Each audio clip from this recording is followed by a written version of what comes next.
You are listening to Alex Nanlohi Podcast, to know the Lord and to make Him known.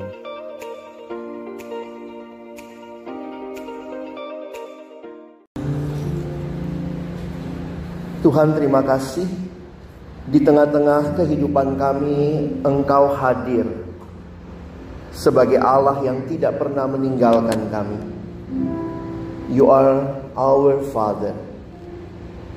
Dan kami juga bersyukur di dalam hidup kami Tuhan memberikan ayah secara biologis yang menjadi orang tua bagi kami.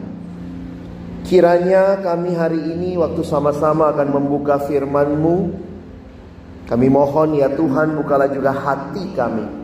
Jadikanlah hati kami seperti tanah yang baik, supaya ketika benih firman-Mu ditaburkan itu boleh sungguh-sungguh berakar, bertumbuh, dan juga berbuah nyata di dalam hidup kami.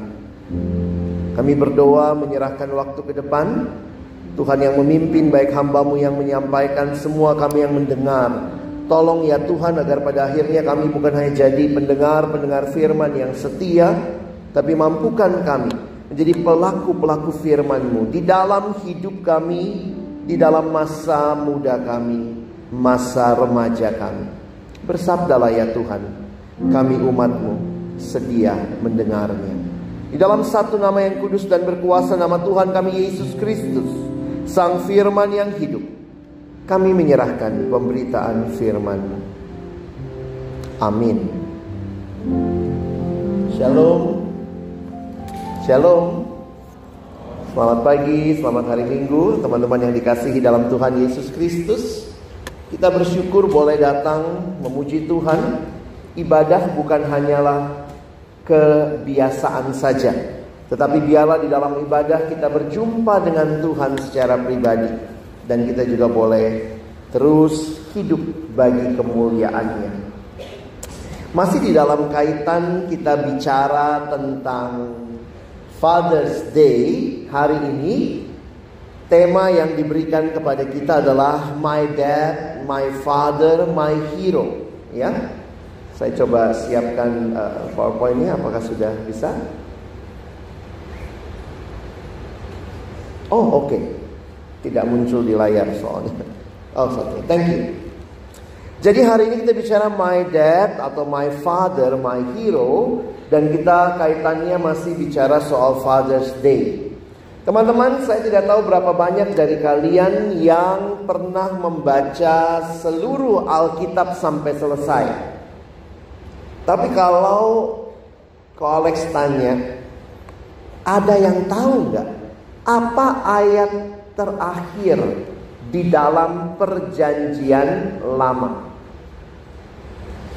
Wah, kitabnya dulu deh. Apa kitab terakhir Perjanjian Lama? Maleaki. Maleaki berapa pasal? 4 pasal. Berapa ayat? 6 ayat. Jadi berarti ayat terakhir di Alkitab kita adalah Maleaki pasal 4, ayatnya yang ke-6.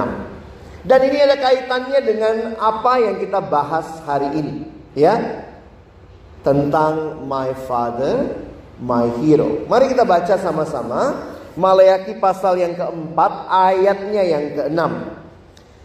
Mari yang bisa baca tentunya ya. Kalian bisa baca di depan belakang. Dan pokok aja kita baca sama-sama. 1, 2, ya. Maka ia akan membuat hati bapa-bapa berbalik kepada anak-anaknya, dan hati anak-anak kepada bapa-bapanya, supaya jangan aku datang memukul bumi sehingga musnah. Menarik sekali bagaimana Alkitab memberikan perhatian kepada relasi yang dipulihkan.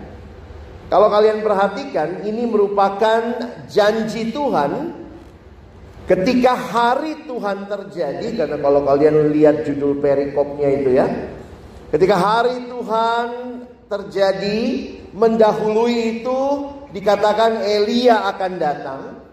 Nabi Elia akan datang dan membawa beberapa hal. Salah satunya adalah membawa pemulihan relasi, khususnya bapa dengan anak, anak dengan bapa. Teman-teman yang dikasihi Tuhan, kita adalah manusia yang dicipta segambar dan serupa dengan Allah. Karena itu menarik sekali bahwa kalau kita perhatikan, Allah menciptakan kita manusia di dalam relasi satu sama lain. Manusia makhluk sosial itu bukan hanya teori sosiologi. Itu yang Alkitab sampaikan, bahwa kita manusia adalah ciptaan Allah yang dicipta segambar dan serupa dengan Dia. Dan Tuhan menciptakan kita dalam relasi yang indah satu dengan yang lain. Dan relasi yang pertama yang kita miliki, semua kita miliki, adalah relasi di dalam keluarga. Karena itu kutipan ini Koko suka banget ya. Kalimatnya begini: the nearest thing to heaven on earth is a happy Christian home. Tetapi mungkin waktu kalian baca ini, aduh kok realitanya keluarga gua nggak sempurna amat, nggak baik-baik amat. Benar, tidak ada yang sempurna. Apalagi kalau kita tahu bagaimana dosa merusak relasi. Dan salah satu yang dirusak, perhatikan, Kejadian pasal 3, relasi suami sama istri rusak. Kejadian pasal 4, relasi persaudaraan. Bayangkan seorang Koko tega bunuh adiknya sendiri. Betapa mengerikannya manusia di dalam dosa. Harusnya begitu indah, jadinya kayak gini gitu ya. Wah, ini realita yang kita lihat di sekitar kita. Karena itu, waktu kita membaca ayat tadi ya, Koko tulis lagi ayatnya. Maka ia akan membuat hati bapak-bapak berbalik kepada anak-anaknya, hati anak-anak kepada bapak-bapaknya. Teman-teman yang dikasihi Tuhan, Maleakhi pasal yang keempat ayat yang ke-6 ini berbicara tentang pemulihan hubungan keluarga, khususnya antara ayah dengan anak. Ayat ini menekankan pentingnya hubungan antar generasi dan harmoni di dalam keluarga. Ayat ini juga menunjukkan bahwa pemulihan dan rekonsiliasi dalam keluarga sangat penting dalam rencana Tuhan untuk umatnya. Teman-teman, apa yang terjadi ketika dosa merusak di dalam Kejadian pasal 3, Kejadian pasal 4, kita melihat bagaimana di dalam anugerah Allah, pemulihan itu menjadi satu hal yang Tuhan rencanakan dan rindukan. Pada masa budaya yang patriarkal, di mana laki-laki menjadi pemimpin, maka perhatikan relasi bapa dengan anak menjadi penting. Memang menarik kalau kita perhatikan, khususnya generasi saat ini, rasanya yang banyak berperan di dalam keluarga itu ibu. Biasanya mama gitu ya. Tapi sebenarnya di Alkitab yang berperan penting untuk membangun generasi adalah ayah. Koko harus katakan dengan jujur, apa yang menjadi cerminan sebuah bangsa itu harus dilihat dari bagaimana kondisi keluarga-keluarganya. Coba perhatikan ya, Allah ciptakan manusia, individu, ketemu individu lain, lalu kemudian satuan terkecilnya keluarga, keluarga membangun masyarakat, masyarakat membangun bangsa. Jadi sebenarnya rencana Tuhan yang indah buat dunia ini Tuhan genapi di dalam dan melalui keluarga. Bayangkan ya, Tuhan tidak menciptakan langsung 1000 Adam, 1000 Hawa kawin mawin lalu jadi anak banyak. Tidak. Ingat ya, yang Tuhan ciptakan satu Adam, satu Hawa. Tuhan membangun dunia ini melalui keluarga. Keluarga terus bertumbuh menjadi sebuah masyarakat dan akhirnya bangsa. Jadi mau lihat bagaimana bangsa itu, lihat aja keluarganya. Saya harus katakan dengan jujur, makin menjadi pertanyaan penting, khususnya kalau kita mungkin pergi ke negara-negara maju, Misalnya apa? Eropa, Amerika, banyak di sana yang single parent, orang tua tunggal. Lama-lama Koko pikir ya, wow, seperti apa 10-15 tahun ke depan ketika semakin banyak keluarga yang tidak utuh. Maka ini bukan masalahnya hubungan antara suami istri saja. Ini bukan hanya masalah hubungan suami istri, orang tua dengan anak saja. Tetapi ini masalah bangsa yang akhirnya nanti kita akan lihat begitu menyedihkan. Tidak heran, pemulihan relasi di dalam unit terkecil, yaitu keluarga, itu Tuhan rencanakan. Ia akan membuat hati anak-anak berbalik kepada Bapa, hati Bapa berbalik kepada anak. Tentunya di dalam perjanjian baru, saya harus katakan ini juga dianggap sebagai simbol pemulihan hubungan spiritual antara manusia dan Tuhan yang diperantarai oleh Yesus Kristus di dalam konteks perjanjian baru. Jadi memang pada akhirnya pemulihan yang sejati terjadi ketika Yesus datang ke dalam dunia. Nah, teman-teman yang dikasihi Tuhan, Alkitab kita berbicara bahasa keluarga. Menarik ya. Ada yang disebut Bapa. Siapa itu? Allah kita sebut Bapa. Kita semua disebut saudara, saudari. Kau saudaraku, kau saudariku. Bahasa yang Alkitab pakai adalah bahasa keluarga. Sehingga kalau keluarga benar-benar berjuang hidup di dalam Tuhan, tentunya belum ada keluarga yang sempurna. Tetapi kalau saja setiap keluarga berjuang hidup di dalam Tuhan, maka yang menarik adalah apa? Anak-anak tidak jauh dari Tuhan. Koko kasih contoh begini ya. Beberapa tahun yang lalu saya pernah melayani di satu sekolah, lalu kemudian ada satu anak minta ketemu. Lalu dia bilang sama saya, "Kok boleh nggak saya panggil Tuhan itu Mama?" Kaget saya. Jadi kalau doa bukan doa Bapa kami ya, doa Mama kami yang ada di surga gitu ya. Dia menawarkan opsi itu sama saya. "Koko, menurut Koko boleh nggak gua berdoa Mama kami yang ada di surga?" Saya bilang, "Kenapa?" Terus dia cerita, "Saya tidak punya kesan yang baik tentang papa saya."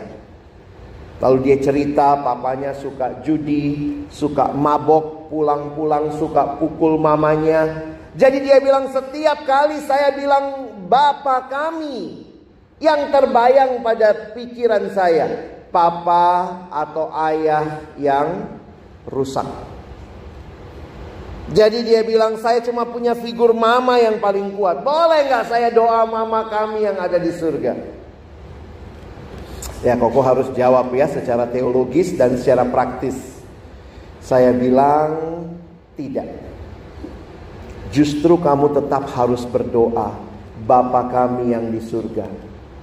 Untuk mengingatkan, mungkin papa kamu di dunia bukanlah papa yang sempurna, bahkan tidak bisa jadi teladan. Tapi di surga kamu punya Bapa yang mengasihi kamu, Bapa yang menjadi Bapa bagi kamu. Teman-teman yang dikasihi Tuhan, dengar kalimat Koko baik-baik ya. Kalau kalian berjuang membangun hidup di dalam keluarga, sebenarnya itu cerminan dan gambaran apa yang Tuhan mau. Makanya kalau saya ngomong sama orang tua, saya bilang sama papa mama biasanya, kalau bapak ibu hidup dalam Tuhan, jadi teladan, bapak yang baik, ibu yang baik, suami istri yang baik, anak-anak tidak jauh dari Tuhan. Karena anak-anak melihat gambaran Tuhan dari keluarga. Bapa kami yang di surga. Siapa yang kamu bayangkan? Bapakmu kan? Masa bapak orang lain? Sehingga ini menjadi sesuatu yang berbekas. Nah, hari ini saya ingin mengajak kita bersama-sama melihat bahwa di tengah-tengah kita membangun kehidupan secara pribadi. Mengapa sih peran ayah itu penting? Secara khusus Koko pinjam slide dari seorang teman. Dia bilangnya begini ya, peran penting ayah jelas secara biologis, berarti karena ada papamu ada kamu, begitu ya. Yang kedua juga untuk pemenuhan materi, karena kita melihat bahwa di dalam Alkitab ada tugas mandat yang diberikan kepada seorang ayah, seorang suami untuk memenuhi kebutuhan keluarganya. Dan juga ini menjadi sebuah gambaran kesetiaan ketika seorang suami mengasihi istrinya dan menjadi ayah yang baik buat anak-anaknya. Ini peran penting. Sehingga bayangkan kalau ayah berfungsi dengan baik, sebenarnya anak-anak juga akan mendapatkan figur, akan mendapatkan kepercayaan diri yang baik. Ketika papa saya meninggal dunia 3 tahun yang lalu, saya cari ayat di Alkitab ya, ada nggak ayat tentang ayah yang baik, kira-kira begitu ya. Dan akhirnya Koko ketemu ayat ini, Amsal 20 ayat 7. Orang benar yang bersih kelakuannya, garis datar, berbahagialah keturunannya.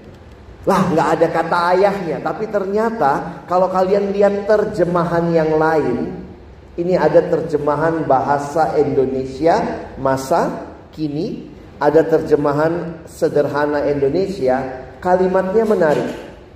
Anak-anak beruntung jika mempunyai ayah yang baik dan hidup lurus. TSI, terjemahan sederhana Indonesia, anak-anak dalam suatu keluarga pantas merasa beruntung bila ayah mereka hidup benar dan tak bercela. Wah, kalau sampai sini kita bisa bilang, yes, my father, my hero. Tapi realitanya apa? Kita ada dalam dunia yang sudah jatuh dalam dosa. Kita ada di dalam keluarga yang juga tidak sempurna. Karena itu mari belajar satu hal ya, bahwa di tengah-tengah situasi yang seperti ini, Tuhan panggil kamu dan saya berfungsi dengan baik di keluargamu. Dan ini persiapan. Sorry ya, Koko ngomongnya kayak jauh banget ya. Kalau suatu waktu kamu Tuhan izinkan membangun keluarga, jadilah ayah yang baik. Mungkin sekarang kamu bilang, aduh kok saya gak seneng sama papa saya. Lucu ya, anak remaja khususnya cowok tuh banyak ciong sama papanya. Ya. Yang cewek juga kalau udah mulai besar, dipeluk dikit sama papanya, apa sih? Gitu ya. Tapi kalau ada maunya, baik-baikin, papa capek ya. Beli sepatu Nike dong, misalnya gitu ya. Realitanya apa? Nah, Koko mau kita lihat sebentar ya. Kita ada dalam dunia yang sudah jatuh dalam dosa. Ingat, papamu juga manusia yang berdosa, tidak sempurna. Sehingga kalaupun kamu merasa, Tuhan, kenapa dia papa saya? Koko harap kalian berjuang dan berdoa untuk keluargamu. Mari kita lihat dulu. Ini 3 kondisi yang ditemui saat ini. Ini memang saya harusnya bicara sama papa-papamu ya. Tapi saya cuma mau kasih tahu dari sisi anak. Ini POV-nya anak, point of view-nya anak. Di saat ada ayah, tapi juga ini generasi yang disebut biasanya fatherless generation. Ada ayah-ayah yang hadir tapi bikin luka di hati anak. Itu father wound. Ada yang seperti itu. Ada juga anak-anak yang rindu figur ayah karena mungkin papanya sudah tidak ada. Tapi ini juga efeknya bahaya ya. Akhirnya saya ketemu ada anak remaja yang bahkan obses sama laki-laki atau perempuan yang lebih tua dengan figur yang dia harapkan menggantikan figur ayah atau ibunya. Jadi ada yang seperti itu juga. Atau ada yang namanya ghost father. Sebenarnya ini realitanya, papanya ada di rumah papanya, tapi tidak memenuhi kebutuhan secara emosional dan juga spiritual buat anak. Jadi seperti hantu, ada tapi nggak ada. Nah, Koko nggak mau cek hidupmu ya, kamu sendiri yang tahu. Relasimu sama papamu lebih yang mana? Papa gue ada sih kok, tapi terus nyakitin. Mungkin anak remaja ngomong gitu ya. Tapi mungkin kalau saya tanya papanya juga bilang, iya sih anak gue ada, tapi terus nyakitin gue juga. Bisa begitu. Papa gue ada sih kok di rumah, tapi kayak nggak ada, kayak ghost.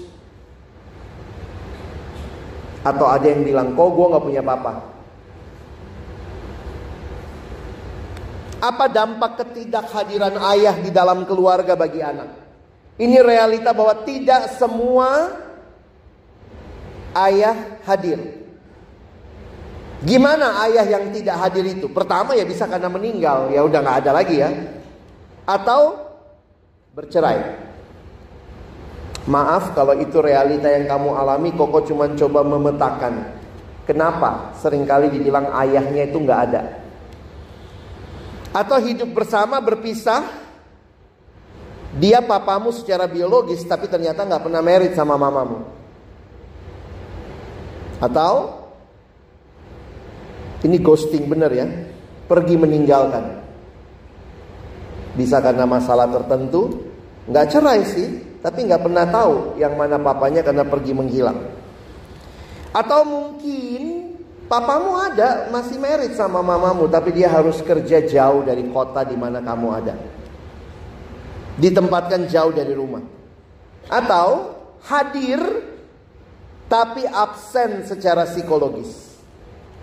Teman-teman, Tuhan itu sudah ciptakan keluarga dengan fungsinya. Sehingga ketika tidak berfungsi, apa yang terjadi?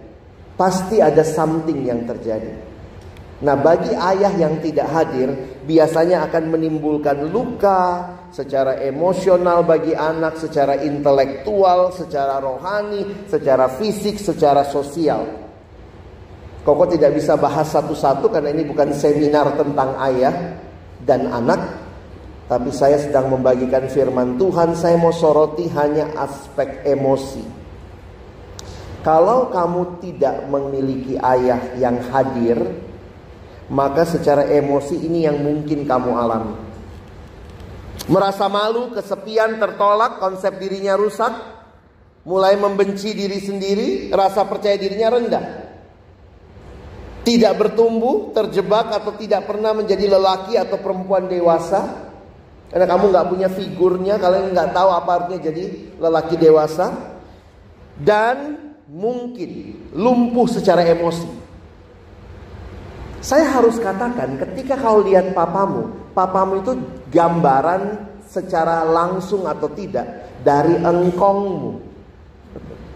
Engkongmu gambaran dari papanya engkongmu. Papanya engkongmu gambaran dari papanya engkongnya engkongmu kira-kira gitu ya. Jadi ada orang yang flat banget, kayak gak ada emosinya gitu.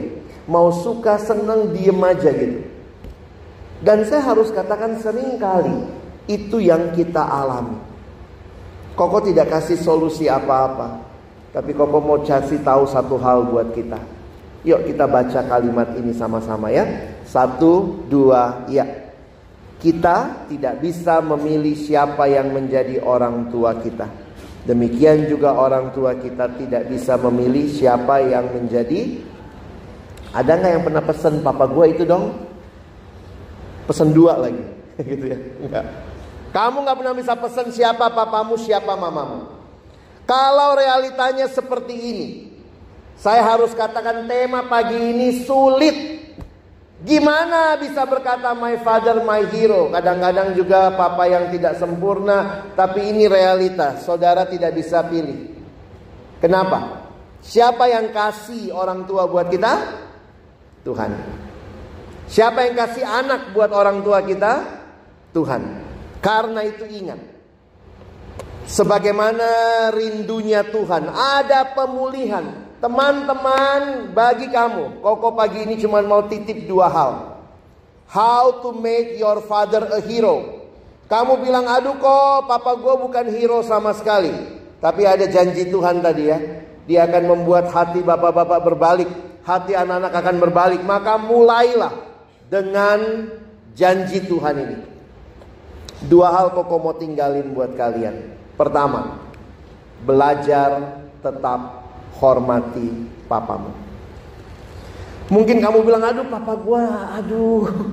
gua nggak banget dah gitu ya. Belajar tetap menghormati papamu. Doakan dia. Kalau kamu tahu itu kelemahan dia, sering lihat dia berantem sama mama, minta Tuhan terus bawa pemulihan. Kalau papa gua aman-aman aja kok, puji Tuhan, tetap hormati. Belajar menghormati orang tua, itu janji Tuhan, perintah Tuhan yang mengandung janji supaya panjang umurmu di bumi. Dan yang kedua, gimana kok gue sakit banget, papa gue begini begitu, how I can make him a hero. Pertama hormati, kedua belajar mengampuni. Ya, mungkin kamu bilang, kenapa papa gue seperti itu? Kalau kau terdengar hati papamu, mungkin jadi dia yang ngomong ya, kenapa anak gua kayak gini ya? Di dalam keluarga kita butuh pengampunan. Dari mana saya bisa mengampuni? Ingat, Tuhan sudah ampuni kamu. Karena itu kamu pun diminta belajar mengampuni. 2 hal ini aja, pulang praktekkan. Tema ini sulit. Siapa yang bikin tema ini ya? My Father, My Hero dalam dunia berdosa. Mungkin kau bilang susah kok, sulit. My Father, My Hero, sulit. Bukan cuma sulit, bahasa Inggrisnya sulit, saking susahnya. Tapi apa? Ada pemulihan dari Tuhan. Karena itu keep honoring your parents, especially your father, and forgive them, your father, your mother. Belajar mengampuni. Ada kalimat indah Koko dapat waktu persiapannya. Dia bilang begini, there are no perfect parents and there are no perfect children, but there are plenty of perfect moments along the way. Let us pray that God will help us to making the most of each moment that God give to us. Begitu ya. Maka Koko tutup dengan slide ini ya. Pada waktu kita memperingati hari ayah hari ini ya, marilah kita merayakan dan mendoakan para ayah. Kiranya para ayah terus meneladani Bapa Allah sejati, Sang Bapa sejati, sehingga para ayah hadir membawa ketenangan dan memberi cinta tanpa henti. Karena itulah teladan Bapa kita. Dan kiranya damai seorang ayah seperti cintanya adalah hadiah yang terus memberi nutrisi pada hati kita dan membimbing jalan kita. Pulang dari sini, keep honoring your father. Dan kalaupun dia menyakiti kamu, dalam Tuhan there is always forgiveness. Then you will say, thank you Lord, I have a imperfect bukan ayah yang sempurna, but I can say through him I learn your love. Happy Father's Day. Let us pray. Tuhan, terima kasih buat firman-Mu. Sungguh kami bersyukur pemulihan itu ada dan itu janji Tuhan. Hati bapak-bapak akan berbalik kepada anaknya, dan hati anak-anak akan berbalik kepada bapaknya. Dan pemulihan itu Tuhan rencanakan supaya melalui kehidupan kami, keluarga kami, nama-Mu dimuliakan, masyarakat dibangunkan, bangsa dikokohkan. Kami terus berdoa bagi pergumulan-pergumulan keluarga, secara khusus di tengah-tengah realita banyak keluarga ataupun orang-orang yang mengalami fatherless. Kami sungguh berdoa, pulihkanlah dan tolong kami juga. Bukan cuma jadi pendengar firman, tapi jadi pelaku-pelaku firman-Mu yang berjuang berdoa, terus menghormati ayah kami, dan juga belajar mengampuni. Kami bersyukur, dalam nama Yesus kami berdoa. Amin.